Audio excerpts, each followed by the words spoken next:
न पूछो कि जिंदगी में क्या पाया क्या खोता चला हूं, नसीब में खुशी मिली या गम, हर लम्हे में जिंदगी को पिरोता चला हूं। इनसे मिले कार्यक्रम में आप सभी का स्वागत है। कार्यक्रम के इस अंक में मैं हूं आपके साथ दीपक शर्मा।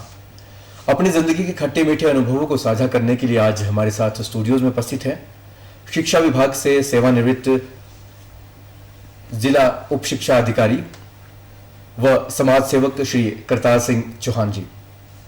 करतार सिंह जी, बहुत बहुत स्वागत है आपका कार्यक्रम में। बहुत बहुत धन्यवाद। और समय के साथ साथ हमारा अनुभव बढ़ता जाता है और आपके पास तो अनुभवों का खजाना है।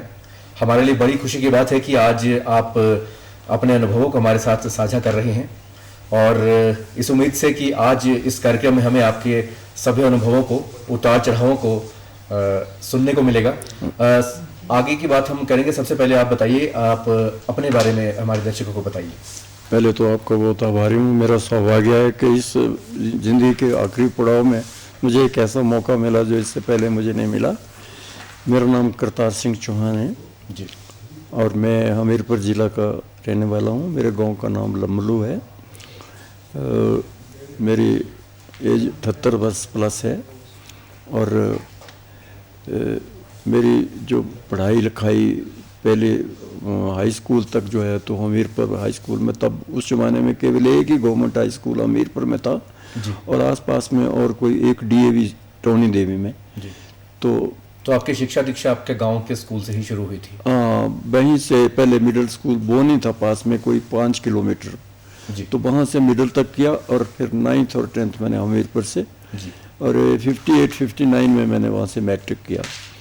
उसके बाद घर की परिस्थितियाँ कुछ ऐसी थी, मुझे कॉलेज में पढ़ाना नहीं चाहते थे, पर मेरे मन में बुलाव थी क्योंकि हमीरपुर में रहा मैं प्रॉपर में, तो कुछ बहुत तहसीलदार ही बड़ा अफसर होता था। तो उस वक्त उनका बेटा जो बच्चा था वो मेरे साथ पढ़ता था, उससे दोस्ती थी, उसकी वजह पता नहीं कॉलेज भी कोई चीज़ होती है और पढ़ना चाहिए।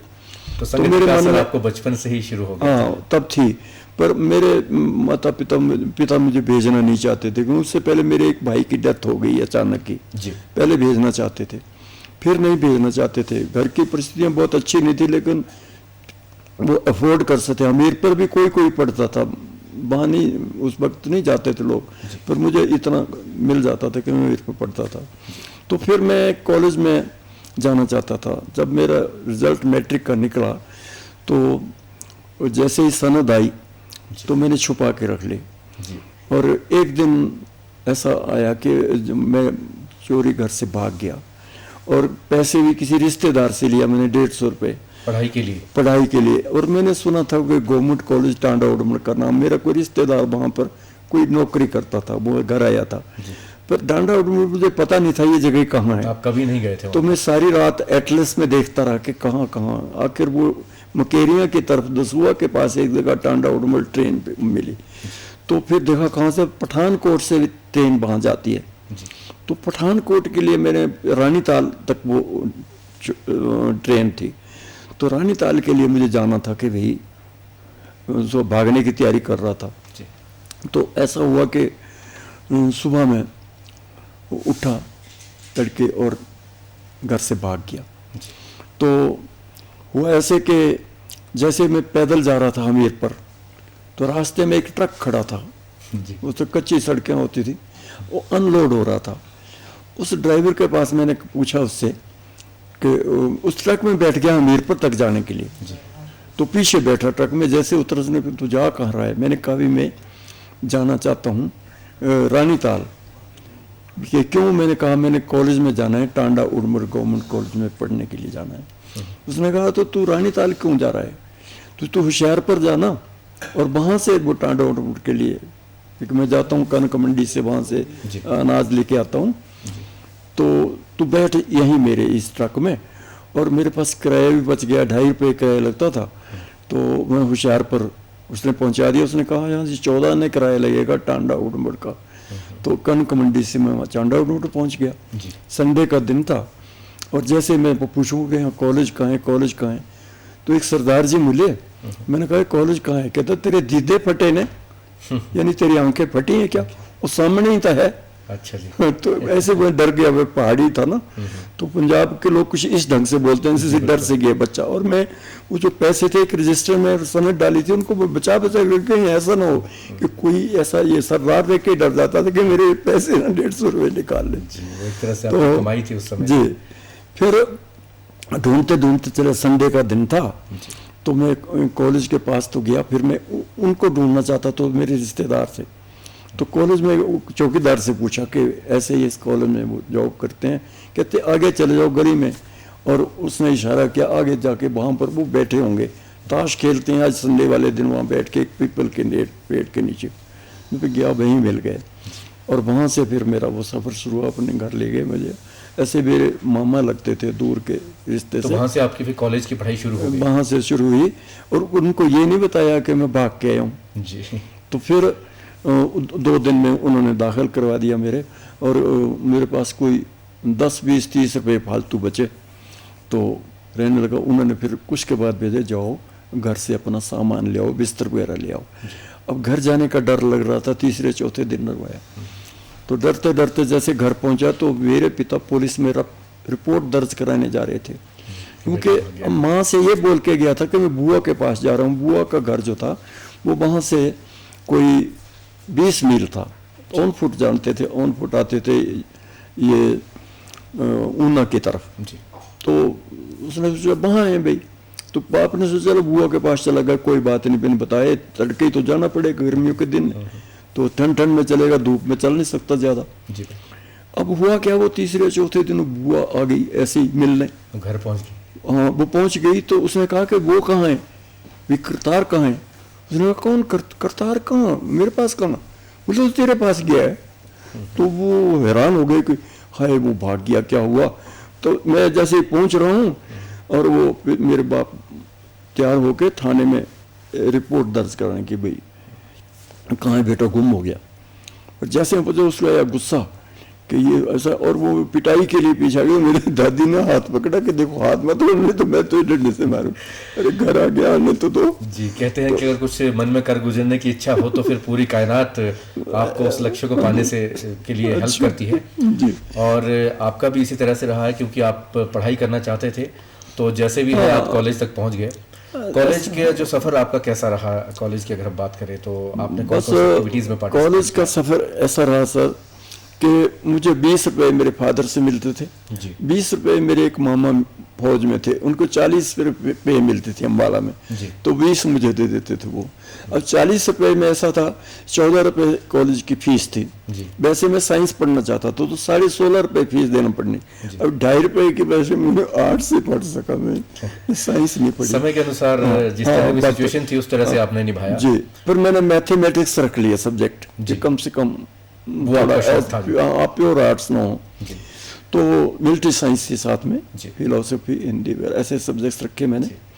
तो अब 14 रुपये मेरे उसमें चले जाएंगे, मेरे पास 26 रुपये रहते हैं। 17 रुपये में होटल के खाने का देता था। और फिर आप देखिए 14, 17, 31 हो गए, तो 9 रुपये बचेंगे। 6 रुपये क्वार्टर का किराया, तो फिर 3 रुपये बचेंगे। अब 3 रुपये में सोचो मैं क्या करूँगा। मैंने कभी चाय दूध पीता था घर में, तो फिर वो दूध भी बंद हो गया। चाय मैंने कभी आज तक परिस्थिति के अनुसार आज तक भी नहीं पी। आपने ऑफर की, मैंने यहाँ भी नहीं पी। तो अगर हम आपके नौकरी के सफर की बात करें, वो कब से आपका शुरू हुआ था, किस तरह से शुरू हुआ? ऐसे हुआ अभी कॉलेज में 2 साल के बाद ही मैं घर की परिस्थितियाँ बहुत बिगड़ गई। फाइनेंशियल हालत बहुत मुझे लगा कि लो हो गई है। एक बैंक में फादर के पैसे जमा थे, वो बैंक प्राइवेट बैंक था, वो बैंक जो था उसमें वो टूट गया और वो सारा पैसा वहाँ चला गया। फिर गरीबी ज़्यादा आ गई। तो फिर मैं इंटर का एग्ज़ाम दे के आया था, रिजल्ट निकलना था, और घर में एक दिन देखता हूँ कि मेरी बहनें, मेरे 6 बहन भाई छोटे थे। तो एक बहन थी, वो माँ से कहती हुई, माँ गुड़ दो मुझे। और मैं सुन रहा था, तो उसने कहा बेटा देख बात ऐसी है कि तू पहले ही तुम्हें गुड़ दे दिया है मैंने सबको, अब बार बार गुड़ मांगोगे तो मेरे पिता की आमदनी भी तो इतनी नहीं है, और फिर भाई भी तो कॉलेज में पढ़ता है। मेरा कुछ भर जाता है, माफी चाहूंगा। चलिए कोई बात नहीं। हम उस तो मैंने परिस्थिति को समझ सकते वहीं हैं से मुझे कि कौन सी परिस्थिति में आपने जी हाँ, वो समय निभाया और है। इतनी चोट लगी कि उसने बहन अब नो मोर नो, ओके। बहन ने बोला कि अगर भाई की पढ़ाई की बात है हम गुड़ी छोड़ देती हैं, हम खाएंगे नहीं। जी, ये एक भाई बहन का प्यार होता है और बहुत ही सच्चा और पाक पवित्र एक प्यार होता है, और भाई बहन के प्यार को तो वही समझ सकता है। और आपकी बातों से वाकई लग रहा है कि आपके भाई बहनों के बीच में कितना अच्छा प्यार था और किस संघर्ष से आप इस मकाम तक आज तक पहुँचे हैं। आपका जो नौकरी का सफ़र था वो कहाँ से शुरू हुआ था, ये हमारे दर्शकों को आप बताइए। बस वहीं से कॉलेज छोड़ दिया मैंने, जी। फिर नहीं गया, फिर मैं ग्रेजुएशन करना चाहता था, कुछ बनना चाहता था। तो फिर टीचर ही जो थे वो प्राइवेट एग्ज़ाम दे सकते थे, मेल को अलाउड नहीं था पंजाब यूनिवर्सिटी में, केवल महिलाएं दे सकती थी, आर्मी के लोग मिलिट्री मैन दे सकते थे। तो फिर मैंने टीचर प्रोफेशन की ढूंढना शुरू किया कि कहीं प्राइवेट में कोई जॉब लग जाए। अब इंटरमीडिएट को ऐसे कोई जॉब लगे नहीं, क्योंकि मैं ट्रेंड तो था नहीं, कोई जेबीटी नहीं था, जेबीटी में करना नहीं चाहता था और डिग्री में करना चाहता था। फिर मैं उसकी तलाश में गया और पास में ही मंडी में एक नवाही देवी मिडिल स्कूल था, वहाँ किसी तरह ढूंढ के मुझे प्राइवेट जॉब मिल गई। 4 महीने मैंने बच्चों को पढ़ाया, वहाँ 15-20 के करीब बच्चे थे, मंदिर में स्कूल था। तो मैं बच्चों को उनके साथ ही, उनसे मैं 2-3 साल छोटा, 2-3 साल ही बड़ा था। मेरी उम्र 17-18 साल थी, वो 14 साल के बच्चे थे, 15 साल के थे। तो उनको रात को पढ़ाना और उनके साथ ही सो जाना। हुआ ऐसा कि वो सब के सब बच्चे पास हो गए। वो टीचर नहीं, एक भाई के तौर पे आपने उनकी पढ़ाई ऐसे ही समझ लो, और पास हो गए। लोग इतने खुश हुए, इतने खुश हुए। उनमें से बड़े बड़े अफसर रिटायर हुए, इनकम टैक्स कमिश्नर रिटायर हुए, कुछ बच्चे ऐसे गरीब घरों के। तो एक जगदीश सोनी, वो हमीरपुर में रहते हैं, उस रिटायर हुए। तो हुआ ये फिर कि लोग इतने खुश हुए, उन्होंने मेरे नाम पे कुछ ज़मीन कर दी। मैं पंजाब का था, हिमाचल में, और ज़मीन करने के बाद मेरा हिमाचली सर्टिफिकेट बना दिया। तब मैं हिमाचल में अंडर ग्रेजुएट को हिमाचल में नहीं रखा जाता था, क्योंकि हिमाचल में ग्रेजुएट्स की कमी होती थी। तो वो तो करते थे, बाहर से आउटसोर्स होते थे। तो फिर मैं एक इंटरव्यू दिया शिमला में उसकी वजह से, और मैं अर्की में मेरा फोटो मिडिल स्कूल भूमती में मैं वहाँ पर लीव रिजर्व टीचर लग गया। ये 4/4/62 को मैंने ज्वाइन किया वहाँ। तो उस वक्त मेरी उम्र 19 ईयर्स थी। तो तब से मेरा ये एजुकेशन का सफ़र हुआ, और ज़्यादा मेरा समय जो है वो अर्की, शिमला, ये रोडू, अड़हाल यहाँ हुआ। अर्की में मैंने फिर ADI में मुझे एज क्लर्क ले गए, उनको ज़रूरत थी। तो फिर ये पूरा ही यहाँ का जो ये अर्की तहसील थी उस वक्त, सोलन अर्की के अंदर साथ थी वो तहसील। ये जिला तो बाद में बना सोलन। तो ये कालका से लेके और इधर आप ये देख लो आपके तत्तापानी तक, और इधर ये जो है साथ वाला ये शिमला का इलाका, और ये उधर भराड़ी घाट, नालागढ़, ये सारा एरिया मेरे पास। ADI तो टूर का खत्म ही नहीं होता था, सारे का सारा ऑफिस मुझे, और इंग्लिश में ही सारी कॉरस्पॉन्डेंस होती थी। मैं सीख गया, मुझे मौका मिल गया, और एक अच्छे अनुभवी एक व्यक्ति के साथ रहने का। तो उससे मैंने ग्रेजुएशन में मेरी इंग्लिश अच्छी बन गई, और मैं रात को 2-2 बजे तक काम ख़त्म नहीं होता था। जब वो आते थे मेरे, वो ADI आते थे, उनकी राइटिंग इतनी तेज़ थी कोई पढ़ नहीं सकता था। तो मुझे उनके प्राइवेट लेटर तक भी मुझे लिखने पड़ते थे, और उनके पढ़ाए हुए कोई जनरल तक थे। General Bikram Singh, lieutenant Bikram, 3 general मरे थे 62 में। जो चशोल हवाई अड्डा है वो लेफ्टिनेंट जनरल बिक्रम सिंह ने ही संभाला था, वहीं पर ही जीता हूँ। बाकी फ्रंट में हम सब हारे, और 3 जनरल मर गए, उनमें वो क्रैश हो गया। तो आपका जो सफ़र एक तरह से टीचर के रूप में शुरू हुआ था जी, वो बाद में एक तरह से ऑफिसर के रूप में जो है ऑफिशियल वर्क आपने शुरू करना स्टार्ट कर दिया जी हाँ। और उसके बाद जो आपका एक तरह से हम ज़िंदगी के लक्ष्य की बात करें तो आपका जो लक्ष्य था वो क्या था? क्या लक्ष्य तो मेरा आर्मी था सर। हमारी ट्रेडिशन है हमीरपुर जिला में कि अगर कोई IAS का चाहे तो उसको इतना इज्जत नहीं देते, लेकिन कमीशन ले जाए तो उसको बैंड बाजे से स्वागत करके लाते थे जहाँ से भी आता था। तो मेरी ट्रेडिशन है, मेरे 7 मामे थे और उनमें से 6 आर्मी में थे। अरे वाह। तो मेरे घर से तो मेरे बाप अकेले थे, वो तो चलो उनका वो तो किसान थे, जी पर मैं आर्मी में एज अफसर जाना चाहता था, एज सोल्जर नहीं। जी। और वो चाहता था कि कम से कम ग्रेजुएशन करके मैं कमीशन लूँ। जी तो वहाँ मैं अर्की में रहते हुए वहाँ भी मैं उसकी तैयारी भी करता रहता था। तो फिर मुझे परमिशन लेनी, मैंने ग्रेजुएशन की परमिशन लेना बड़ी मुश्किल थी। 1 साल की जो यूनिवर्सिटी कंडीशन थी 1 ईयर रेगुलर सर्विस तो पूरी हो गई, लेकिन डिपार्टमेंट कंडीशन थी 3 ईयर रेगुलर सर्विस, वो मेरी नहीं थी।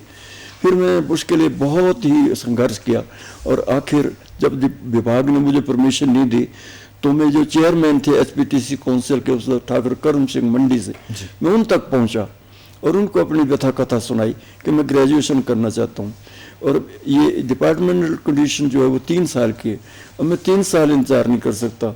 मैं यूनिवर्सिटी कंडीशन फुलफिल करता हूँ, स्टेट इसको अगर ओवरलुक करे तो मैं ग्रेजुएशन कर सकता हूँ, ये मेरी इच्छा है। वो इतने प्रभावित हुए कि उन्होंने डायरेक्टर को डांटा पे क्यों नहीं दी और बुलाया 5 बजे के बाद यहाँ कैनेडी हाउस में और बोला कि इसको परमिशन चाहिए, सो मेरे टेबल पे रखो। और रात को शाम को मैं अपने पास ले गए, यहाँ रहते थे जहाँ आग भी लगी थी उस बिल्डिंग में, मुझे पता नहीं रहना है मेरे पास। And I got that permission और उसमें लिखा गया as a special case, as a special case. मेरे में एक एम के में अपने उसके लिए अंदर का जो जज्बा था उन्होंने भांप लिया था, मुझे रोक नहीं सकता कोई, रोक नहीं सकता। संघर्ष से जिया हूँ बचपन से ही। गाँव में बूढ़ियाँ 2 थी, उनका कोई नहीं था, तो मैं जब पानी का घड़ा कुएं से लाता था 1 मील से तो 2 बूढ़े उनको भी छोड़ के जाता था। जी बिल्कुल। तो आपका बचपन से ही आपका संघर्ष का जो जीवन रहा है। आपकी समाज सेवा की अगर हम बात करें, समाज सेवा की जो सफ़र, वैसे तो आपने बताया कि आप स्कूल के समय से ही जब बच्चों को पढ़ाया करते थे तो वो भी आपका समाज सेवा के रूप में ही एक तरह से सफ़र शुरू हो गया था, लेकिन आपकी जॉब के अलावा नौकरी के साथ साथ आपने जो समाज सेवा का भी सफ़र जारी रखा, वो किस तरह से शुरू हुआ? ऐसे कि जब मैं यहाँ बीएड मैंने सोलन से किया, उसके पहले मैं टिक्कर हाई स्कूल में था, उसके बाद फिर अड़ाल हाई स्कूल में मास्टर का मैं एनसीसी अफसर लग गया। अड़ाल के बाद फिर रोडू, उन्होंने डिमांड की मैथ्स टीचर चाहिए तो एकदम साथ साथ ही रोडू चला गया और वहाँ से मैं ट्रांसफ़र होकर फिर विजय स्कूल मंडी में चला गया। तो मंडी से फिर पंजाब में थे, जब ये पंजाब के एरिया हिमाचल में मर्ज हुए तो मेरा भी कांगड़ा डिस्ट्रिक्ट हो गया और फिर घर की प्रेशर पड़ा कि यहाँ आओ और मंडी से मैं फिर अपने गांव में ही वहाँ पर मिडिल स्कूल में हेड मास्टर लग गया। तो वहाँ जाके फिर एक मौका मिल गया मुझे, वो बहुत ही पिछड़ी जगह थी, पिछड़ा स्कूल था, वहाँ बैठने की जगह तक नहीं, बिल्डिंग तक नहीं थी, फिर वो पहाड़ी जैसी थी। मैंने उस पर काम करना शुरू किया, छोटे छोटे बच्चे थोड़ा थोड़ा काम करके मैदान जैसा भी बनाया, फिर एक टेम्परेरी बिल्डिंग बनाई बच्चों के सहयोग से और अपने घर से बांस और ये घास वगैरह से लेके, हमारे में ऐसा कुछ बहुत होता था इतना में काम करके। तो एक वो शेड बनाया 80 फीट का और फिर इस तरह बच्चों को पढ़ाता स्कूल में। और जब टीचर पूरे नहीं तो मैं रात को भी बच्चों को पढ़ा देता था, रात को भी बच्चों को पढ़ा देता था। और ये नहीं, अगर छुट्टी वाला दिन तो बच्चों को मैं घर में भी, मेरे घर पास में ही था, घर के बड़े खुले खेत में बच्चे ज़्यादा थे तो उनको वहाँ भी पढ़ा देता था। मतलब आपके लिए आराम हराम था, हर समय काम नहीं, करते बिल्कुल ही नहीं, बिल्कुल ही नहीं। मैं परपीरा में जीता हूँ पहले से ही और अभी भी परपीरा में ही मरना चाहता हूँ, ये मेरी खुराक है। अगर कोई दुखिया मेरे पास आ जाए तो मुझे अपना दुख याद ही नहीं रहता, ये भी याद रहता मेरी उम्र इतनी हो गई है, ये भी याद रहता कि मेरी ओपन हार्ट सर्जरी हुई है, और ये भी याद नहीं रहता कि मेरे घर के लोग नाराज है, मेरी मम्मी अमेरिका में बहुत गुस्से होती है, मम्मी से पूछते पापा कहाँ। बहुत ही अच्छी बात आपने कही है कि जो दूसरों के लिए जीता है वही असली जीवन जीता है। थोड़ा सा आपकी निजी ज़िंदगी के बारे में जानना चाहेंगे, अपने परिवार के बारे में बताइए हमें। मेरे परिवार में एक तो मेरी पत्नी है जी, रुक्मिणी चौहान, वो भी एक CHT सेंटर टीचर के रूप में रिटायर हुई। मैंने उसको खुद ही JBT करवाई जी, और वो टीचर बनी और एक सक्सेसफुल टीचर बनी, उसमें पढ़ाए हुए बच्चे भी बहुत राइज किए। बिल्कुल। और मेरे 3 बेटे हैं, 1 बेटी, सबसे बड़ी मेरी बेटी है और वो मंडी में उसकी मैरिज हुई। कंगना रनौत को शायद आप जानते होंगे। जी बिल्कुल। तो कंगना रनौत उसकी भतीजी है, मतलब उसकी मेरी बेटी उसकी चाची लगती है। तो रनौत साहब जो थे वो इंडस्ट्री डिपार्टमेंट के यहाँ हेड थे शिमला में, VC रनौत। तो बेटी मेरी वहाँ है, अभी ऊना में है, वेल सेटल्ड है। दोता मेरी दोती ऑस्ट्रेलिया में है, दोता मेरा जो है डॉक्टर है और वो गोल्ड मेडलिस्ट है। Very good. तो रही मेरे 3 बेटों की बात, बड़ा बेटा मेरा बिजनेस में है, बहू मेरी बिजनेस में है, वो तो यहीं करते हैं। लेकिन उनका एक बेटा है और वो अभी क्लास 1 अफसर लग गया, हॉर्टिकल्चर इंजीनियरिंग करके, कांगड़ा डिस्ट्रिक्ट का पूरा प्रभार है उसे, उसका वो जो अपने जितने ये होते हैं मैनेजर है, ये फॉर्म जो होते हैं जितने हॉर्टिकल्चर के, वो सारे उसके अंडर हैं। गाड़ी सही बात है सर। तो बड़ा वैसे सेटल 2 बेटे जो है मेरे अमेरिका में इंजीनियर हैं, बहू भी इंजीनियर, एक तो वहाँ बहू भी जॉब करती है, एक शायद अभी ग्रीन कार्ड बन जाए तो अब। तो ये मेरे बच्चे हैं। मैं जब परवरिश और संस्कार आप जैसे अनुभवी व्यक्ति से हो तो डेफिनेट सी बात है कि बच्चे ज़रूर सक्सेसफुल होंगे। आप अपने शौक के बारे में कुछ हमारे दर्शकों को बताएं, कहाँ क्या क्या मुझे एक ही शौक है, सेवा। सेवा से मुझे इतना इतना आनंद मिलता है कि मुझे और कोई मेरा यही किसी की कोई तकलीफ, मैं किसी का दुख नहीं देख सकता। मेरी लाइफ में ऐसे ऐसे हुआ कि जैसे कोई, मैं डूबते लोग कितने बचाए, मैं तैरना जानता हूँ। और एक एबडक्शन हो रही थी, कॉलेज से जा रहा था, एक लड़की को उठा के, तो कोई उसका बांध के एक सरदार जी ले जा रहे थे और एक मेरे साथ लड़का कहता कि चलो एग्ज़ाम खत्म हुए, पिक्चर देखनी है। मैंने पिक्चर नहीं देखी, मैंने कहा पैसे नहीं, कहता मैं खर्चूंगा पैसे। तो जलंधर जा रहे थे, घूंघट फिल्म लगी थी कि वो दिखाएंगे तो आपको। रास्ते में एक लड़की जा रही, चीख रही थी, उसने बांधी थी अपने साथ। तो मैंने कहा मोटरसाइकिल वापस करो, इसके पीछे। बोले मरना भाई, ये पंजाब है। मैंने, वो भी सरदार था, मैंने कहा तू मरना जीवन चलना है। वो चीख रही थी बचाओ बचाओ। और जब मैं गया उसके साथ पीछे, मैंने कहा तो ऐसे मोटरसाइकिल इसके पैरेलल लगा दे। जैसे मेरे सामने आया, मैंने लात मारी, वो गिर गया नीचे और गिरा, लड़की भी गिरी, वो भी गिरा। और वो पड़े, उसमें धान के खेत होते हैं वहाँ कीचड़ में, इसलिए बच गए। मैंने फटाफट उसको खोला, लड़की को तो मैंने अलग किया और उसके उसी साफे के साथ उस सरदार को पकड़ के पहले तलाशी ली, क्योंकि मेरी एनसीसी की ट्रेनिंग है। पहले हम चेक करते हैं कि इस पास कोई वेपन तो नहीं है। वो मैंने देख लिया, इसका रिवॉल्वर निकला, वो मैंने सरदार लड़के को दे दिया कि पकड़। वो मेजर का लड़का था, पकड़ इसको अपने पास रख। और मैंने उसको पकड़ के एक पेड़ के साथ बांध दिया, उससे तगड़ा मैं भी अच्छा था, तो उसके साफे से। फिर लड़की को पूछा भाई कहाँ, बोला मैं कपूरथला का हूँ, कमला मार्केट में मेरा घर है। अब मुझे नहीं पता कि ये क्या हुआ क्या नहीं हुआ, मुझे कुछ सुंगा दिया और अब मैंने कहा बैठ, मोटरसाइकिल बिठा के उसको वहीं छोड़ा कपूरथला। हमने घूंघट पिक्चर तो हमने नहीं देखी, पर मैंने कहा घर, बोले यहाँ है। मैंने जैसे ही दरवाजा खुला, मैंने कहा मोटरसाइकिल बैक कर। पिक्चर वाला अपना काम है, वो आपने स्वयं ही एक तरह से हीरो के रूप में करवा दिया। सर बहुत डेंजरस था। मैंने ना अपना नाम बताया, ना उसका पूछा और ना उस दूसरे का, पर उसने वो रिवॉल्वर नहीं दिया उस लड़के ने। मैंने कहा रिवॉल्वर दे दे, कहता था 80 की खटिया। वो सरदार बोलता 80 की खटिया। मैंने कहा फेंक दे, बोले नहीं, रिवॉल्वर उसने रखा। तो उसके बाद अखबार में छपा अगले दिन के कोई ऐसे फरिश्ते आए जिन्होंने हमारे बेटे को घर बचा दिया। तो एक न्यूज छवि में इस तरह का है। बहुत ही अच्छी बात, आपके जो अनुभव है उससे बहुत कुछ सीखने को मिल रहा है। और आप कहीं भी कुछ गलत हो रहा हो तो वो देख नहीं सकते हैं, और ये बात आपकी इस बात से बिल्कुल पता चलती है। कौन सी ऐसी अधूरी इच्छा है आपके मन की जो आप चाहते हैं कि अभी भी पूरी होनी चाहिए? सर मेरी अभी एक ही इच्छा है, मैं अपने देश को, ये अपने देशवासियों में, विदेश जाता हूँ, अमेरिका जाता हूँ, दुनिया देखता हूँ, सब इतनी चीज़ भी गंदगी बाहर नहीं फेंकते। जब मैं गाड़ी में बैठता हूँ तो बेटे पहली आवाज़ होती है are all on board, yes, are all buckled, सब लगाए, तब गाड़ी स्टार्ट होती है सर। और हम लोग नियमों का पालन नहीं करते।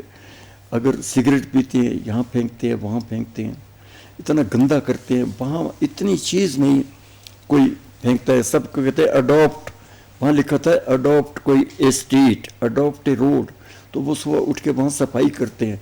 वहाँ हम भी करते हैं, मैं भी करता हूँ जाके। तो स्वच्छता और सफाई ये है जो आप चाहते हैं कि हमारे देश में भी हर आदमी के मन में होनी चाहिए, हर जनमानस में वो बात पहुँचे। क्या संदेश आप अंत में देना चाहेंगे हमारे दर्शकों? मैं यही चाहूँगा अपने देशवासियों से, cleanliness is next to godliness. और यही नहीं, तन भी साफ, मन भी साफ और हर चीज़ साफ। सब हम यहाँ एक ही बात है, मेरे से किसी ने पूछा कि आपने विदेश में क्या देखा, मैंने जो बाहर से दिखता है वही अंदर होता है, और इस देश में ऐसा है तो जो बाहर से दिखता है वो अंदर नहीं होता, जो पैकेट के बाहर लिखा होता है वो अंदर नहीं होता है। जो इंसान देखने को भोली भाली शक्ल है लेकिन अंदर से जल्लाद होते हैं, हर की नज़र है कि इसकी जेब से ये चीज़ मेरे पास कैसे आए, जबकि वहाँ लोगों में वो सैचुरेशन पॉइंट पे हम धन संपदा के लिए बहुत ही अनर्थ कर देते हैं। पैसा इतना ही होना चाहिए कि बच्चों की पढ़ाई लिखाई और उनकी शिक्षा दीक्षा इतनी हो जाए और फिर वो खुद कमाएं खुद खाएं, और बच्चे शादी के बाद अलग घर अलग से रहें और हम उन पर बोझ ना बने, वो अपने बच्चों को संभाले जिस तरह हमने अपने बच्चों को संभाला है। और बुजुर्गों को एंड तक जीना ही है कि अपने अपने बल पे जियो, अपने इस पे जियो, अगर सहारों पे जीना कोई जीना नहीं है। ये मेरा संदेश। बिल्कुल सही बात आपने कही है, और हमें तो मन कर रहा है कि आपसे इन अनुभवों को साझा करते ही रहें और आपके विचार जानते हैं, लेकिन वक्त का तगाजा है। बहुत बहुत धन्यवाद आपके इन खूबसूरत और बहुत ही अच्छे अनुभवों को हमसे साझा करने के लिए। आपका बहुत बहुत धन्यवाद। धन्यवाद के लिए आपके मेरे शब्द ही नहीं मेरे पास, और जिस तरह से आपने, नहीं तो मैं तो अपने आप को एक्सप्रेस ही नहीं कर पाता, पर दीपक जी आपने तो बहुत ही अच्छे ढंग से, ऐसे लगता है जैसे मेरा कोई बेटा बोल रहा है, और तो मैं बहुत प्रभावित हूँ और बहुत धन्यवाद हूँ दूरदर्शन का और सारी टीम का, और ईश्वर ने ये मौका दिया। हम उम्मीद करते हैं कि आज के इस कार्यक्रम से आपको भी सीख मिली होगी और इन अनुभवों को आप भी अपनी ज़िंदगी में ज़रूर उतारना चाहेंगे। इनसे मिले कार्यक्रम में आज बस इतना ही। अगले कार्यक्रम में फिर हाजिर होंगे एक नई शख्सियत के साथ। तब तक के लिए नमस्कार।